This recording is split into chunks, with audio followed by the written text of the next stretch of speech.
Good afternoon all student. मैं mister Dharmendra Singh second day online classes में आप सभी का स्वागत करते हैं। आज का टॉपिक है केमिकल काइनेटिक्स, रासायनिक बलगतिकी, जिसमें डिफाइन किया गया है रासायनिक बलगतिकी को।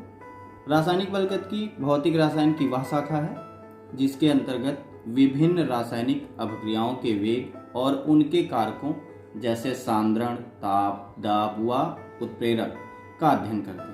उसे रासायनिक बलगतिकी कहते हैं। रासायनिक बलगतिकी के अंतर्गत आता है अभिक्रिया का वेग आता है, अभिक्रिया के वेग को प्रभावित करने वाले कारक आते हैं, कोटि आती है, आणविकता आती है, बहुत सारे पॉइंट आते हैं इसमें, जिसमें फर्स्टली आपको डिफाइन किया गया है अभिक्रिया का वेग।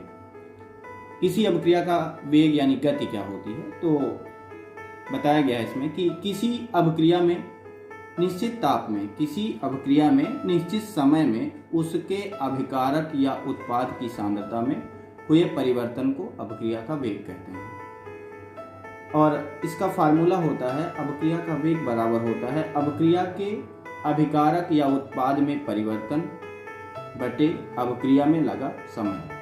अर्थात इसे शॉर्टकट में बताया गया है rate equal x upon T, जहाँ रेट है अभिक्रिया का वेग और x जो होता है अभिकारक अणुओं की या उत्पाद अणुओं की परिवर्तन दर होती है, बटे t जो होता है वो लगा समय होता है। और सेकेंड पॉइंट इसका होता है अभिक्रिया के वेग को प्रभावित करने वाले कारक, यानी किन किन कारकों द्वारा अभिक्रिया का वेग प्रभावित होता है। तो पहला पॉइंट आपको बताया गया अभिकारक अणुओं की सांद्रता, यानी जब किसी अभिक्रिया में अभिकारक अणुओं की सांद्रता दर को हम परिवर्तित कर देते हैं यानी बदल देते हैं, तो अभिक्रिया की दर बढ़ जाती है। सेकंड पॉइंट होता है ताप। किसी रासायनिक अभिक्रिया में ताप बढ़ाने पर अभिक्रिया की गति यानी अभिक्रिया का वेग बढ़ जाता है, क्योंकि ताप जो होता है अभिकारक अणुओं की जो काइनेटिक एनर्जी यानी गतिज ऊर्जा कह लीजिए, या वो जो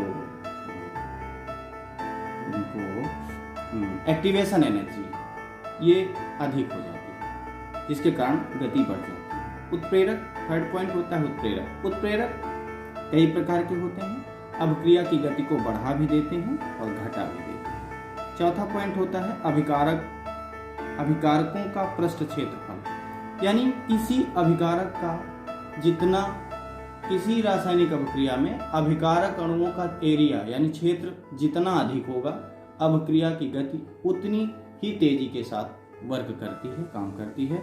जैसे फॉर एग्जांपल आपको बताया जाता है, जब आप कपड़ा धुलते हैं तो कपड़े को आप हैंग कर दीजिए कपड़े को और एक कपड़े को फैला दीजिए, तो फैले हुए कपड़े का एरिया ज़्यादा होता है, जिससे उसमें वाष्पोत्सर्जन की प्रक्रिया तेजी से होती है, इसलिए वो जल्दी सूख जाता है। सेम प्रोसेस यहाँ फॉलो करता है। इसका अगला पॉइंट है अभिक्रिया की आणविकता, मॉलिक्यूलरिटी ऑफ रिएक्शन, अभिक्रिया की आणविकता। किसी अभिक्रिया में अभिकारक अणुओं की कुल संख्या को अभिक्रिया की आणविकता कहते हैं, यानी किसी रासायनिक अभिक्रिया में जितने अभिकारक अणु होंगे उनकी कुल संख्या, टोटल नंबर्स जितने होते हैं, वही क्या कहलाती है, मॉलिक्यूलरिटी ऑफ रिएक्शन। जैसे एग्जाम्पल में आपको बताया गया है इक्वेशन समीकरण में कि एथिल अल्कोहल को एसिटिक एसिड के साथ जब आप अभिक्रिया कराते हैं तो एथिल एसीटेट बनता है, जिसका फार्मूला लिखा है CH3COO, और जल निकलता है।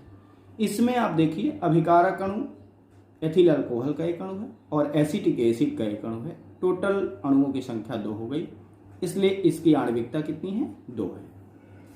इसका आगे का पॉइंट है आणविकता के प्रकार, टाइप्स ऑफ मॉलिक्यूलरिटी।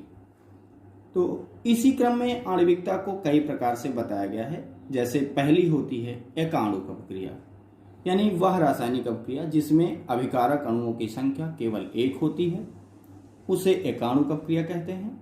जैसे अमोनियम नाइट्राइड को आप जब गर्म करते हैं तो नाइट्रोजन और जल में टूट जाता है, तो यहाँ पे अमोनियम नाइट्रेट की अणुओं की संख्या 1 है, इसलिए ये एकाणुक अभिक्रिया है।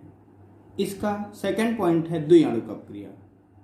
इसकी डिफिनीशन है वह रासायनिक अभिक्रिया जिसमें अभिकारक अणुओं की संख्या 2 होती है, उसे द्विअणुक अभिक्रिया कहते हैं। जैसे हैबर बीज से अमोनिया जब आप बनाते हैं तो अमोनिया के अणुओं की संख्या 2 होती है, इसलिए द्विअणुक अपक्रिया है। और त्रिअणुक अपक्रिया में इसी प्रकार ये भी डेफिनेशन है कि वह रासायनिक अपक्रिया जिसमें अभिकारक अणुओं की संख्या 3 होती है उसे त्रिअणुक अपक्रिया कहते हैं। जैसे फेरिक क्लोराइड के 2 अणु स्टेनस क्लोराइड के साथ जब अपक्रिया करते हैं तो फेरस क्लोराइड बनता है और स्टेनिक क्लोराइड बनता है, जिसमें अभिकारक अणुओं की संख्या 2 फेरिक क्लोराइड के और 1 स्टेनस क्लोराइड के मिला के 3 हुए, इसलिए त्रिअणुक अपक्रिया है। तो आज मैं अपनी इस ऑनलाइन क्लासेस में आपको यहीं तक बताएंगे और सेकेंड डे यानी अगले टर्म पे आपको इसके आगे हम बताएंगे। तब तक के लिए धन्यवाद। जय हिंद, जय भारत।